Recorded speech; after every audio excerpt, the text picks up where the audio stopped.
Welcome to Not Milk Never Milk. Subscribe if you're lactose intolerant. In this video, I will show how we can make chicken curry. First, gather all your fresh ingredients, including chicken, spices, and creamy coconut milk. Next, prepare your chicken by cutting it into uniform, bite-sized pieces. Then, begin to sauté aromatic vegetables like onions and garlic to build a foundational flavor base for our delicious dish. Now, let's build that incredible flavor. Gently toast whole spices in a pan to release their fragrant oils, enhancing the aroma. Then, incorporate a quality curry paste or powder, stirring it well to develop a deep, complex taste.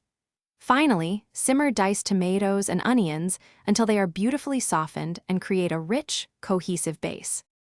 It's time to bring everything together.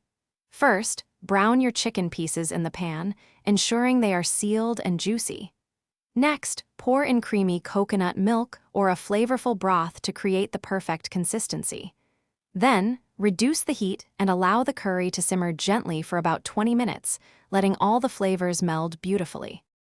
For the perfect finish, stir in fresh, vibrant herbs like cilantro or basil right before serving. Taste and adjust the seasoning with a pinch of salt and a squeeze of fresh lime juice to brighten the flavors. Serve your homemade chicken curry hot, alongside fluffy rice or warm naan bread for a truly satisfying meal. Thanks for watching. If this was helpful, leave a like and consider subscribing. See you next time.